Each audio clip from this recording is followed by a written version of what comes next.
So here we are at Speaker's Corner. It's a quiet afternoon. It's just turned sunny, but it's been pouring the rain earlier on. So we don't know if there's going to be a significant crowd here later on. But at the moment, there's only a few people in Hyde Park. So I'm going to start speaking quietly, and then maybe elevate a bit. Proportionality requires it.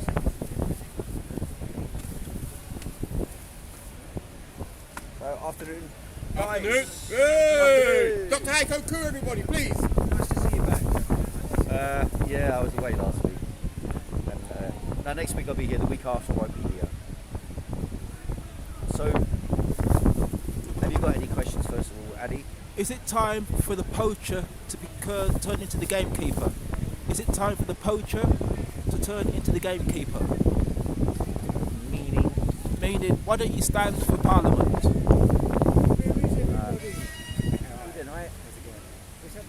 I'm really not interested in standing for Parliament.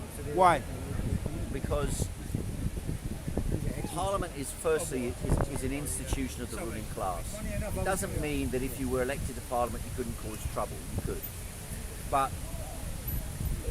parliamentary representation involves sort of doing the community. You know, to get into Parliament, you do community level work. You get a base in the community. You try and mobilise people around your area. You have to challenge the existing political parties, or you have to be a member of one of those parties. So in the past, I was always in the Labour Party, and in theory, you could have done that, but I didn't do it because I'm not really interested in that politics. You know, I hate politics. I hate the machinations that go on in politics, and I think of myself as more sort of purist in the sense I'm trying to understand the world and to provide some didactic education to those people who either at Speaker's Corner, on my walking tour, the Karl Marx walking tour, or in my writing or on videos. I try and do didactic work with the purpose is that a layer of people would find, question, agree with, disagree with, facilitate the development of my own ideas and the expression of those ideas and where they're relevant to people to help them bring about change. And do you see that working at the moment? Do you see that being effective over all these years that you've been talking here? I've done some things. I mean, you know, I used to work in a political group. Yes. So that was a Marxist political group was known as the Militant Tendency, and another one was known as Socialist Appeal or Marxist.com it's known as. I set up their website. And I knew the leaders and I brought the original leader. He used to speak in the 1930s. What was his name? Ted Grant. Right. And it was actually here that what was called the left opposition of the British Communist Party emerged. There was a guy called Frank Ridley who used to speak here in 1926 actually. And he set up a small group. They were known as the Paddington Group, and they were based around the Paddington area. C.L.R. James was one of them, the famous black revolutionary who wrote the Black Jacobins, the book. And he was a big cricket enthusiast. Okay. And he used to speak here in the 1930s as Prominent well. speakers. And Ted Grant came from South Africa, I think 1936, and he used to speak here. Then there was another guy in the audience who Ted addressed once. His name was Jerry Healy, and he formed what was called the Workers' Revolutionary Party. You probably know Vanessa Redgrave and Corinne Redgrave, that brigade. They had a lot of influence. He wasn't in relation to Dennis Healy, was he? No. These were the Healyites, as they were called. So that was another political grouping. So all these groupings emerged in the 1930s for public speaking at Speaker's Corner, and they gained a certain base inside the Communist Party and inside the Labour Party. And from that, in the 1950s, Ted and so on stopped speaking here, and they tried to form an organisation, and they did so inside the Labour Party.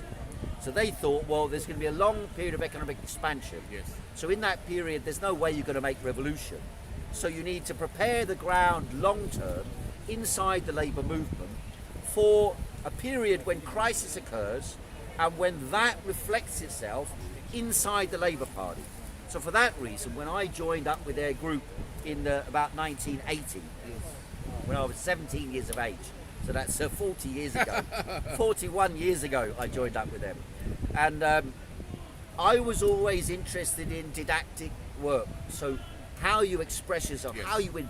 And I looked into the history of that, Yes. how people spoke, how people did agitation, propaganda, posters, leaflets, this type of stuff. So that was always my focus. And then over the years I began to not just be a follower, but try to put forward independent ideas and also independent tactics and strategy of mobilizing, particularly young people. I was quite influential in a minimum level and sort of protesting at the student movement and in the school students movement. Okay. And so that's how I got into the politics. And then I got involved in studying Eastern Europe, the Soviet Union, China, and these sort of countries. And so I was interested in this, which of course ties back to the original people who I'm relating to, the critically minded communists who challenged the orthodoxy of the Communist Party of Britain and of the Communist Party of the Soviet Union, and proposed an alternative which would appeal both to people in Western Europe, which had a relatively long tradition of democratic rights and social struggle, and of reformism, of Labour Party type politics, German social democracy and so on, and also defended the benefits and gains of the revolution in Russia, China and elsewhere. So that's the kind of bridge I've been trying to So this is your cross. strategy. This is the strategy that you had, and other people obviously. This is their method, their way of going around things. But what I want to hear from you now, what firm evidence do you see of what people like yourself and many other people from who talk up in the 1930s, 40s, and 50s has actually brought around strong change today for the benefit of everyday people? Well, I can't really claim that on any significant scale, I must say that. All I can say is trying to clarify ideas. All right, So what, a decisive turning point was in my life, the revolutions of '89, in East Germany, in the movement in China and so on, which ultimately led, in my opinion, to a big defeat. okay, So on the one side, people in those countries wanted change. On the other side, once you opened up the scope for free expression and democracy, it meant that the regime itself, the beneficial parts of the regime, Right. were also threatened. yes, And ultimately, they generally lost. In East Germany, in China, and Soviet Union and so on, they lost. In China, over there, they went the other way. They re-centralised and they created a slightly different framework and model, which I then studied, because with the defeat of East Germany, the occupation by West Germany, with the collapse of the Soviet Union, the collapse of Eastern European so-called or socialist governments, the question arose, why did China not collapse? right, yeah, And, interesting. and why is it still developing? Yes. And so that's what I put my energy into studying. Because What they opened exact- trade for the world, didn't they? They opened themselves to trade. Yeah, I That's mean, right. in my opinion, it's primarily you can understand it in the following way. When the feudal lords in Britain, you know, the kings and lords owned the country, King Henry VIII and all this type of world. Basically, the king owns the country and allocates power to lords and barons and so on across the country over the serfs, who work the land and are tied to the land. So they work this piece of land for themselves, Right. this piece of land for the lord. But if they leave the land, they can be executed. Right? So under Queen Elizabeth I, I believe it was 70,000 people were executed for being vagrants when they moved off the land. So, but capitalism needed to acquire sufficient resources to be able to initiate capitalism. In other words, if I start up my own little business, you know, selling fruit and veg or something like that, it's a delusion to imagine that me on my own or me and my little family can create a capitalist enterprise that can compete with a supermarket Right. or something like that Right. on any significant scale. Yeah. So you're always limited with small scale production to the ability to acquire capital. But there have been kings, you know, the king is in his castle counting up his lot. So there are kings who accumulated a hoard of cash, gold or silver. And some of them financed expeditions, like Queen Elizabeth with Francis Drake and the other pirateers who were slave traders, basically, Hawkins and these sort of people. These people, what they did was lay the foundation for the development of capitalism. And they did it, there were two ways in which this operated. One was the external development of capitalism, by going and plundering, basically you give the weapons to Arab traders who sell you slaves from Sierra Leone, and then you transport them to America, you sell them to cotton plantation owners, and you make a super profit. That's right. Because you're grabbing a human being and selling them. So you're making a huge profit. But there's also the fact of, in Britain we had the first manufacturing industries of huge scale. So we could produce beautiful glass beads in half an hour in a factory. Yeah, factories and then you could go to South America like Christopher Columbus, put down the beads on the beach, and the natives will bring you gold. So they will exchange, let's say, 1,000 hours of labour for half an hour of labour from a manufacturer in Lancashire making beads in a modern factory. So in other words, an unequal exchange facilitates the accumulation of gold, silver and capital, which allows the creation of large-scale enterprises that draw on the labour power of the working classes inside your own country and plunder the resources of the rest of the world.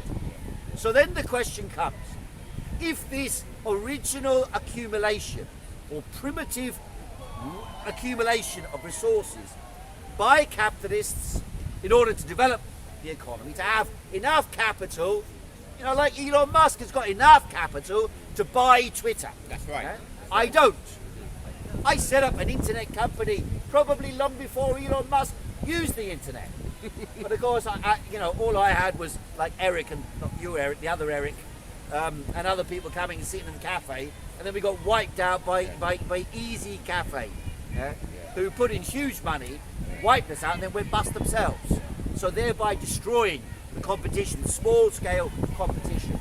But once you've got sufficient capital, you can embark on giant projects. And that's why the first capitalist countries, Britain, Belgium, Holland, France, they were the ones who conquered the world. They had this huge advantage that became the same between city and countryside inside the I was saying it's West. also confidence and belief, because since he's bought Twitter now, he's had to start cutting staff because they're starting to lose money, aren't they? But he's confident that he can turn it around. Well, he's got enough capital. So yeah, exactly, yeah. So he can be confident. He can that take capital, the risk, as you say, right? Exactly, yeah. Now the question then comes, Karl Marx argued that communism would start in the most advanced capitalist countries, France, Britain, Germany. They would, why? Because the level of productivity of labour per worker would be highest, and therefore that would lay the foundation from each according to their ability to each according to their need. That's what he said. That's why he spent his time studying capitalism in England. Right? Now, he did not know that the revolution would start in Russia or in other Eastern countries. He did make a prediction about it actually once in a discussion with a representative of Queen Victoria's eldest daughter, Princess Louisa, who sent someone to meet with him, and they discussed about revolution. And at that time in 1879, Marx said revolution may start in Russia and then spread to Germany. But even then, the precondition was that Germany, which at that time was the second most or third most powerful capitalist economy in the world, would come to the assistance of the Russians. So they would not have to worry about their backward level of development, which meant general poverty, starvation, and an agricultural population rather than urban population, in primitive forms of agriculture. So he didn't believe Russia could make communism. Why? Because it contradicted the technological question about what communism is. He wasn't talking about primitive communism. He was talking about a communism that would be more advanced than capitalism. That was the argument. So then the question comes, if you take over a country and you try to create some communistic government, in a country that is economically backward. In other words, the productivity of labour, average productivity of labour, is 20 or 30 times lower than in the advanced countries.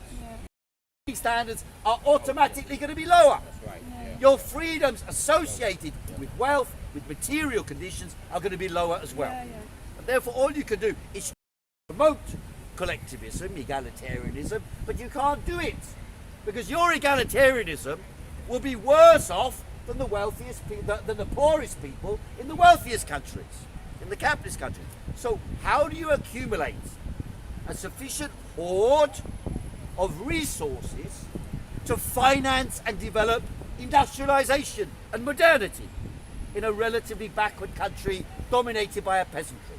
So this was the perennial question which confronted all socialist revolutions after 1917.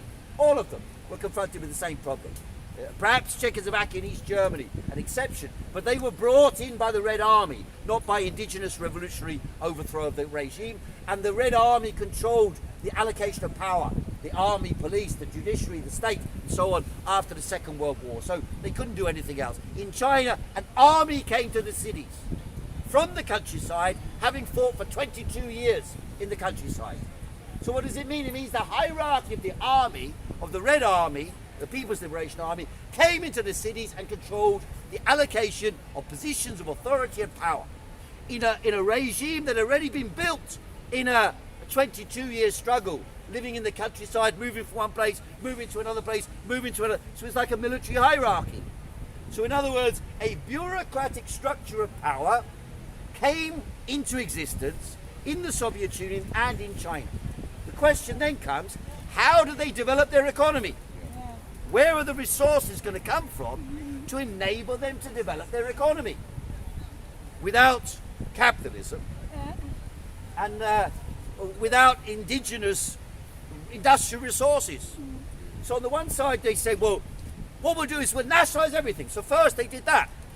1918, 1921, during the Russian Civil War, they nationalised everything. Even the pigs, cows, chickens, everything was grabbed for the army, just like we're doing for Ukraine now. You know, we all have to go without electricity to help Ukraine because we believe in freedom. And of course, in Russia, the same process. The Russian people are being squeezed to some degree, some significant degree, in order to fight the war in Ukraine. The big powers fighting each other. So how do you get the resources? Well, then you can turn around the opposite way around, as you can say, which is what they did in 1921 in Russia. They said we'll let the private sector develop, but we'll hold on to transport, infrastructure, mining, big industry, and we'll accumulate resources from the peasants. The peasants can make, let's say, run their own business, run a cafe, sell surplus that they've got from chicken production, from meat production, from skins of animals, from which you make all sorts of leather products and so on. Let them trade. That was the idea. Once you let them trade, a section of them become quite wealthy. And that section begins to question the existing order because they are transferring resources from the countryside to the city, where the city is producing with more modern equipment, exchanging, for example, a tractor for 1,000 hides of cows. But maybe there's more labour in 1,000 hides of cows, or 10,000 hides of cows, than there are in one tractor. So there's an unequal exchange taking place between the city and the countryside. That creates a rebellion in the countryside at a certain point, which is what led to 1928. The reaction, the fear, the country will control the city. They'll refuse to provide food to the city. So what happens? If you refuse to provide food to the city, then the city somehow must get these resources. Either by introducing full-scale capitalism and capitulating, or by saying we're going to take resources from the peasants regardless. So that's what they did. And they did it in a way that alienated. That's why the Ukraine war, by the way, has the character it has, is because in the 1930s, Stalin imposed universal nationalization, again, second time, against the peasants in Ukraine. The consequence, we're going to slaughter it and destroy it. So then, of course, even more militant action was taken. And that led to the clash, which for decades shaped the psychology. The question is, how do you get the resources? What have the Chinese done? Coming back to the question as to what the nature of China is. What the Chinese did in '79, after a long period of almost universal nationalization or of cooperatives, was they said, we'll allow the peasants to operate, but we'll maintain public ownership of the commanding heights, but we will not universally renationalize. So that's what you've had in the last 40 years in China, is they've had centralized control of the decisive levers of the economy, which produce efficiently or relatively efficiently, effectively. And if they don't produce efficiently, they make up for it by the combination of monopolies that they have. So iron, steel, car manufacture, which is at least 50%, even with foreign cars, even with Volkswagen, it's 50% state-owned. Airlines, airports, education, healthcare, infrastructure, hydroelectricity, nuclear power, postal services, telecommunications, and banks, all of them are state-owned. And the consequence of that is, when you run your Speaker's Corner Cafe, or when you run a small farm, or you do a little property business, and you're making some money, you put the money in the bank. And when you put the money in the bank, it goes to the public sector. And that public sector then, provided the state uses the resources in that direction, which for example it doesn't, in England it's the opposite, but I'll come back to that in a minute. That means they channel the resources from the private sector to the public sector, develop the infrastructure. Now if you develop railway, for example, there's discussion at the moment about a high-speed railway to Hastings. Now everybody knows Hastings is one of the poorest places in Britain, but apparently it's on the rise at the moment. When the rest of the country is declining, Hastings is on the rise. And if they have a high-speed rail line, like for example in Beijing they got one, it takes 30 minutes from Beijing to Tianjin. It's about the same distance, a bit further actually than Hastings. So if it was half an hour from London to Hastings, then Hastings could develop. And it would develop if there was a fast train, much faster than it does now. Price of property would go up, expenditure would go up, living standards would go up. Hastings would no longer be considered a sort of asylum centre for the poorest refugees, and instead of this would become a des res. And that's what happened across the whole of China for 40 years. And that is why, contrary to what we were told, it is not true that the Chinese masses all seek the overthrow or end of the Chinese government. Because the living standards rose so significantly, and that is visible in front of your eyes. Cities emerging out of the dust, living standards rising, the health of the population rising, which by the way I believe is the reason why coronavirus, COVID-19, I have to be careful what I say here, why coronavirus COVID-19 was not a significant factor in death rates in China, is because the population are mostly living in the cities, mostly young, healthy, strong and fit. So even if you get some viral illness, it's unlikely to make you seriously ill. And that is why between January the 10th, 2020 and January 23rd, 2020, even though 5 million people left Wuhan for the Chinese New Year holiday, hardly anybody came down ill.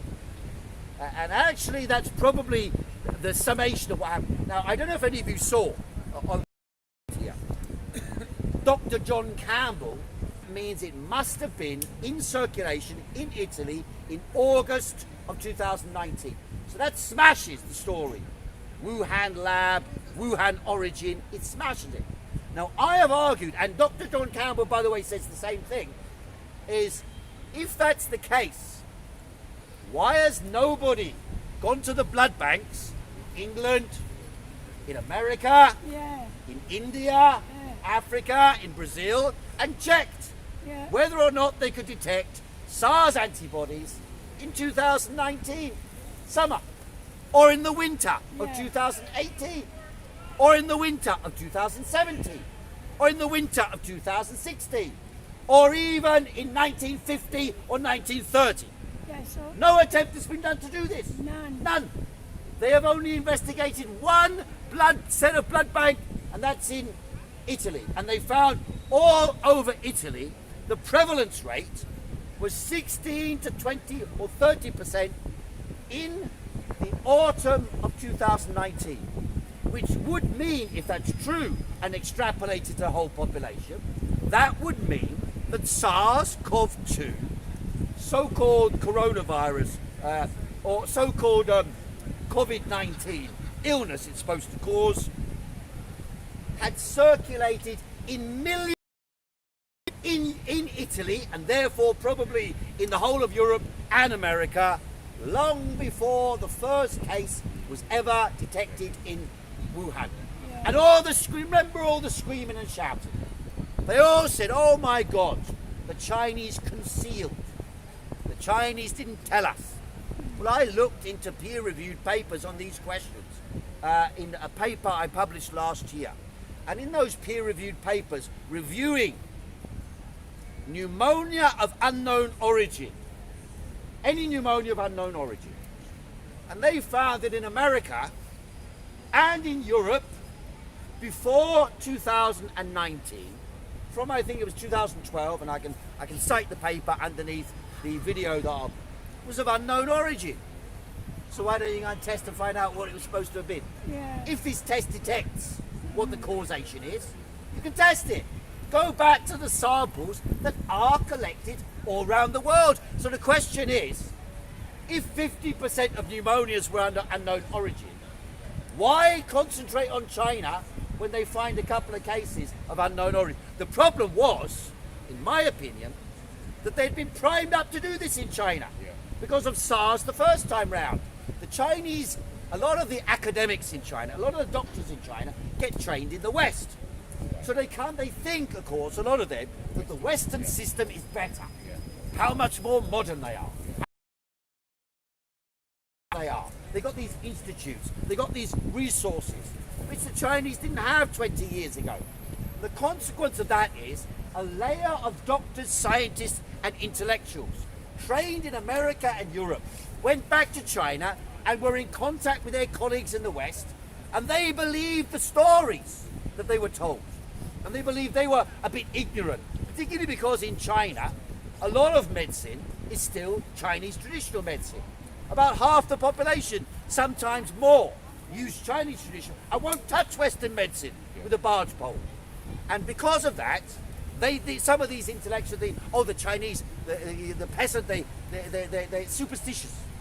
They believe in all this sort of hocus pocus, eat some scorpion, dried scorpion for your thyroid problem, or eat some dried rat for some problem, or this type of medicine.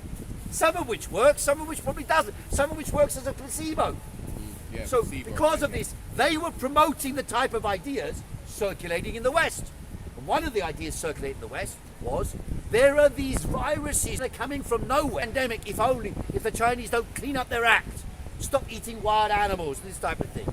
The fact of the matter is, Chinese have been eating wild animals and using these animals and living with these animals for thousands of years. That's right. And yet nobody knows of any of these major outbreaks of these diseases. So the theory is that these diseases suddenly emerged in about 2000. There have been a couple of other cases they talked about in the 1960s, Hong Kong flu and this sort of thing. And there may be waves where you get some, outbreak of some disease that's more severe than, but there could be lots of other reasons for that. Conditions, food, pollution, all sorts of other things can affect the outcomes amongst people. That's right. And of course, it's also true that in general, such illnesses are self-limiting. If they kill you, the virus eradicates itself. If they don't kill you, the virus spreads and becomes less virulent. And if it's less virulent, it creates immunity. If there's immunity, then you don't have to worry. You might come down a little bit sick, your body will fight it off. So then the question comes, well, why did they panic? You remember this guy Li Wenliang, Chinese eye doctor. He sent a message to some friends. They said, oh, maybe there's a new SARS outbreak. 6 people come down. 6! My friend, My auntie was in a hospital in London. She came down ill in Egypt a few years back. The doctors didn't know what it was. Completely paralysed, they'd no energy. Then they transported her to London. She sat in St Mary's Hospital and waited there 5 months 5 months. to die. And the doctors were asked, what's wrong with her? Oh, some virus, we don't know. So that's the attitude here. So when they tell, oh, the Chinese didn't detect the unknown virus when there were 6 people down with it, it's nonsense. If you go to a hospital in England and you've got pneumonia, they don't identify what every single pneumonia is. 50% are of unknown origin. Today. So then suddenly they found the universal cause. Oh, it's all SARS-CoV-2. And of course, when it all became SARS-CoV-2, the only thing we tested for was SARS-CoV-2. So the only thing you're going to find is SARS-CoV-2. If you're not testing for influenza, and you're not testing for any other of the 100 different illnesses that can be responsible for pneumonia in both lungs and for loss of sense of smell, then of course all you're going to find is what you look for. If you only look for one thing, you're only going to. Sorry. Now, so then the question comes: well, how did they accumulate the cash? Yeah. And why did China end up the way it ended up? Well, I believe that the Chinese were mistaken in 2001 to 2003 in taking these insane draconian measures against SARS. But they believed it. And of course the government of China is paranoid because it fears, what if an outbreak of something happens and millions of people become ill and hundreds of thousands die? Maybe people will protest against the government. And because the government doesn't run a democratic shop, then of course it can undermine and threaten the government. And so therefore, they say, well, we'll take draconian measures. We'll act like an army. Wear a mask. Stay at home for a little while. And then SARS passed. But did it pass? The WHO website says, look it up, SARS, WHO, look it up. It says, SARS came into existence, and in Taiwan and in China, they took such strict measures that the disease disappeared.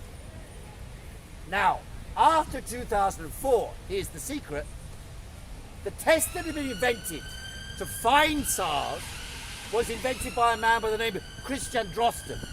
He features in a lot of the stories about diseases in modern time, communicable diseases.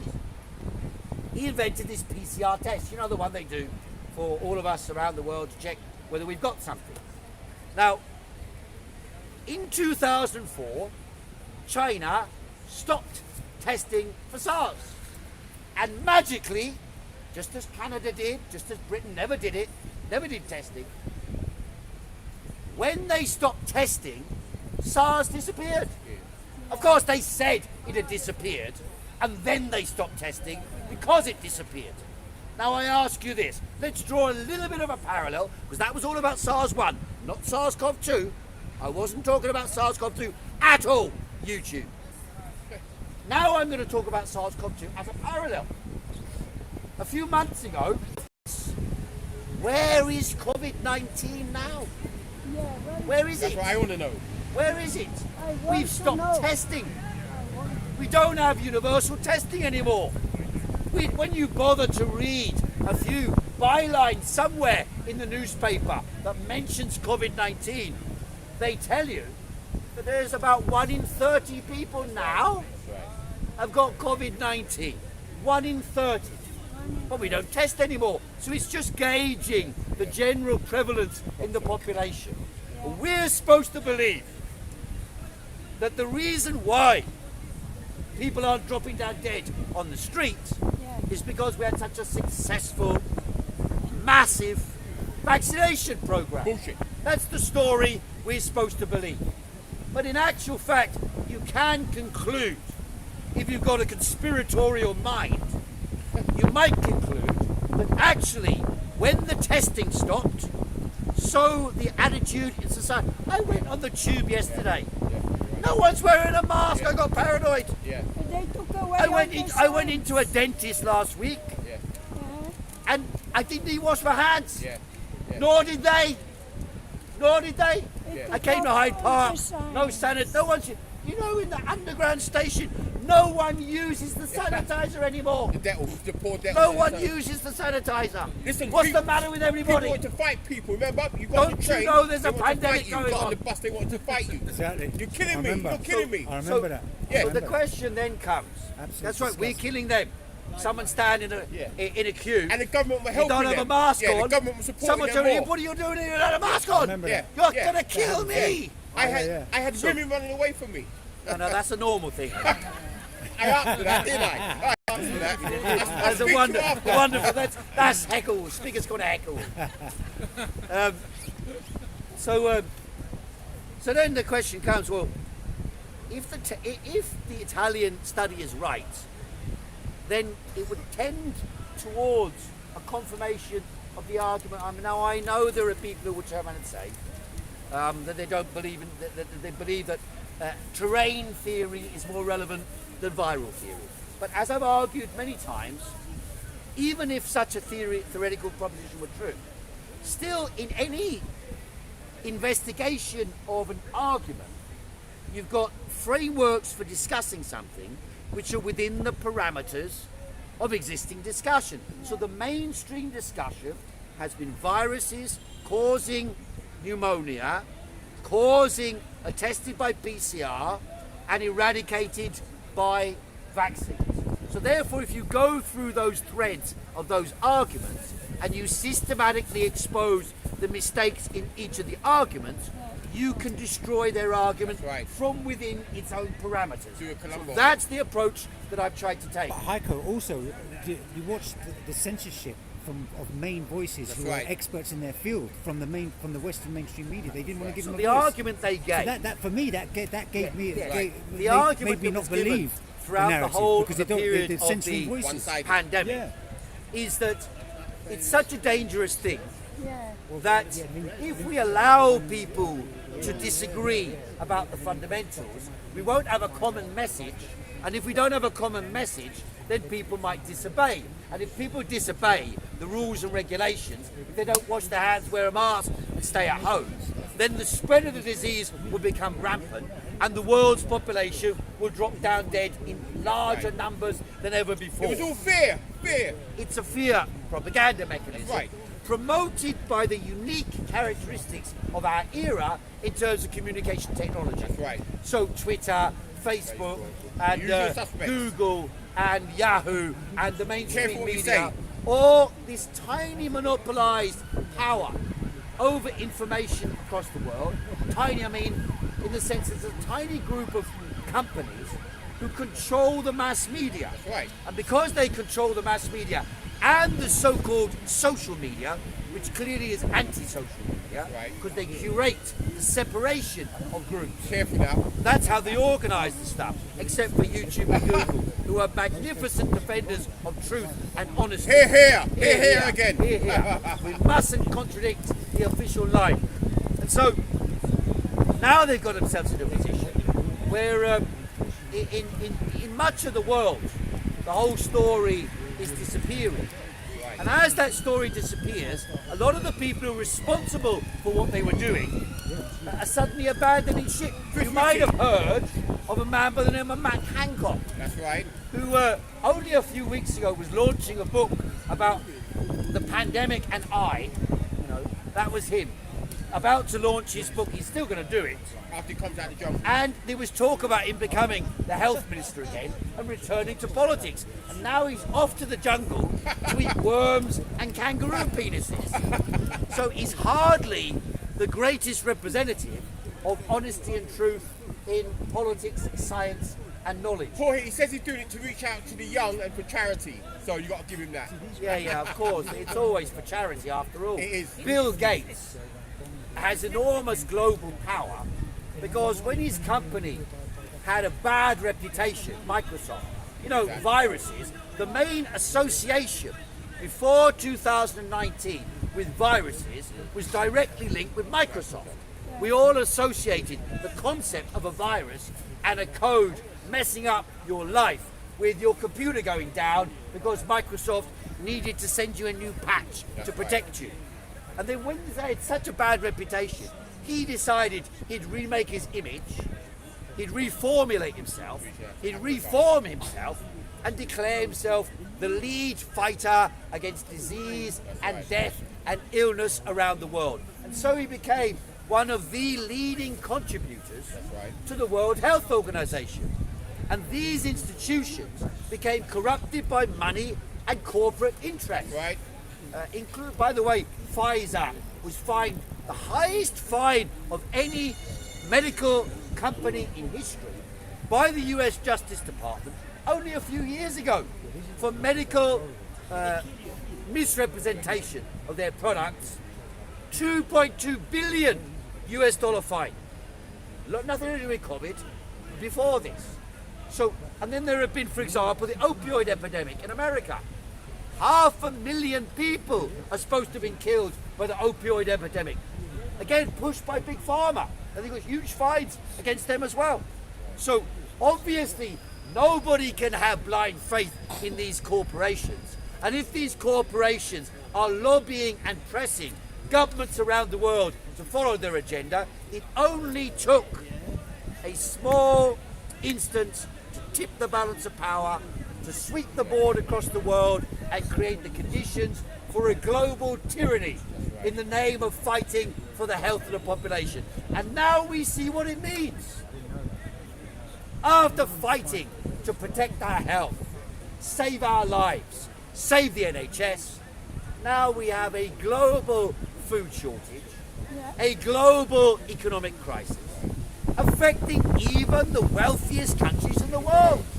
So if it's shit here, imagine what it's like in Lebanon, which, by the way, used to be the Paris of the Middle East, used to be wealthy. Now the people are living hand to mouth in Lebanon, in Egypt, people on the edge of starvation, millions of people in Africa, tens of millions of people in India, tens of millions of people on the edge of starvation. Which, by the way, was not the trajectory 2.5 years ago. Not the trajectory, but now it is. So the idea that they care about us, our health, our welfare, well, is quite clearly nonsense. And now the pandemic is half declared over in the West. All the attacks against the living standards of the people are coming one after another. That's right. And the battle between the major powers over economic resources and wealth, which influences their weight around the world, is ongoing. You know, just this week it was reported that there were leaks from the British intelligence agencies that they're funding terrorist networks in Ukraine.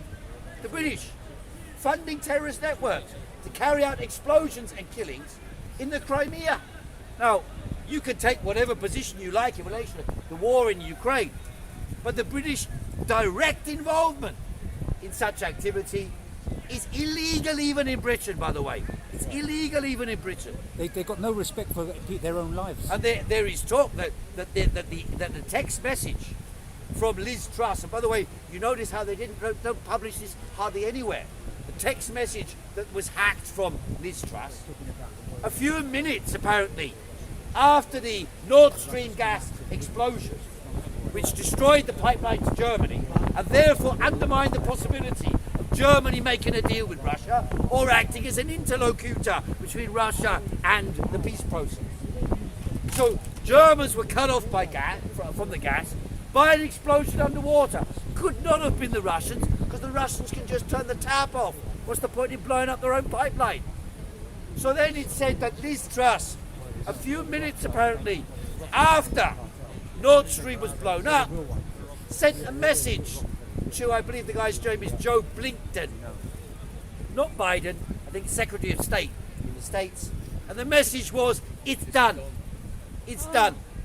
So if it's true that Liz Truss was sending this message and collaborating the British intelligence agencies and military, collaborating in sabotage of the supply of oil and gas to Europe, undermining the living standards of the people of Europe, that exposes, if anything does, the reality and 40 billion the Americans are sending to Ukraine.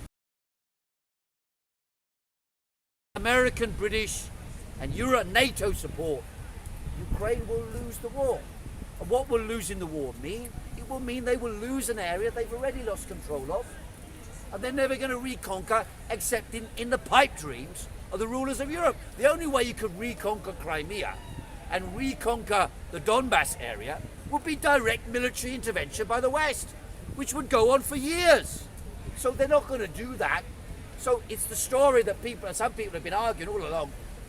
The Western powers are prepared to fight to the last Ukrainian drop of blood, unless, of course, a split breaks out in the West, as the Russians hoped for, and as, of course, historically would have been the case, between the Germans, in other words, the Europeans, and the Americans. Listen, I want to ask you straight. For layman's terms, simply for the people, is this an agenda by the West that's been planned for many years to basically break everything down? I know it is perfectly true that there are people like Klaus Schwab, World Economic Forum, and a network of supporters around them who have war-gamed these type of activities, Yes. pandemics, That's right. medical interventions, military interventions, Yes. economic interventions for long periods of time. But, and it's a big but I think it's correct, I think the idea that the entire structure of, for example, COVID-19 pandemic was planned, I think is wrong. Okay. Fair enough. I think factually, What about Event 201? yes, I October saw event 2019. 201. That is a planning Simulation yes, of a coronavirus. planning simulation. Yeah. That's perfectly true. Exactly What what does it happened. mean Where was though? that? What Event does it mean? 201, It October looks, 2019. when you see that, 2018. you get a 2019 November. November 2019. When you look at Event 201, you get a chill down your spine. You say the whole Doesn't thing look was like Bill planned, Gates. right? You say the whole thing was planned. I know it started But in you know, Wuhan, you can look during the military at warfare planning mechanisms in Wuhan. for pandemics. You can look at. I spent yesterday afternoon looking at 2001, 2004 videos from the time from the news about World Health Organization, SARS, not COVID-19, SARS, the measures taken, and all the rest of it. All published 10 and more, nearly 20 years ago, 15, 18 years ago. And in there you'll see exactly the same measures that were proposed in Event 201 were proposed and implemented in parts of Asia in 2001 to 2003. All right, let me cut you. And importantly there also was, rather than blaming the Chinese at the time, which of course is what the WHO did at that time, they didn't have a very close relationship with China. So the WHO at that time blamed the Chinese for not informing the world. One sec. For not informing the world. But then it turned out the WHO knew all along and they didn't inform the world. So the idea that there was some, but of course the reality is, as I've argued, the only way you could confirm the emergence of a disease, if it's such a communicable disease, will be to check back in the records of the blood banks and tissue samples going back 5 years, 10 years, 20 years, 30 years, 40 years, 50, as long as we've got them. And we do have such records. And if you go back to those records, as they've done in Italy, with the samples from blood samples from 2019, they've shown that SARS-CoV-2, there was antibodies widely circulating in Italy in the autumn from September 2019, long before Wuhan came on the radar. My argument, just one sec. My argument has been based on research by the leading epidemiologist in China, Zhong Nanshan, who led the campaign, and now he's leading the campaign, and he led the campaign in 2001. And he published a paper, peer-reviewed study, in 2013 that showed that SARS antibodies, SARS, first one, were present in Guangzhou amongst 20% of children in 2010 to 12. Now, if they were present in 20% of children in Guangzhou, it means it was endemic.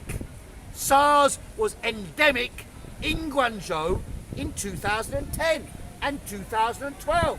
Now, it doesn't then take a great leap of imagination to imagine that it was endemic and spreading. If you've got cases in Italy in September 2019, and large numbers of cases in China in in southern China in 2010 to 12. Well, what happened in between? Did it disappear again? Or did it never disappear at all? Was it always present? Did it not emerge at the time they claimed it emerged? Did it not disappear at the time they claimed it disappeared? Because they've now claimed by their actions that it has disappeared here. That's what the reality around us is. We do not behave as if there is a pandemic taking place. Is that not true? Heiko, I We do not walk around with masks and sanitizer and the rest of it. We do not wander around acting as if there is a pandemic. So the question then arises, is the pandemic a technical definition to suit the interests of those in power? And quite clearly, from what I've been saying, that cannot be the case because YouTube don't like that.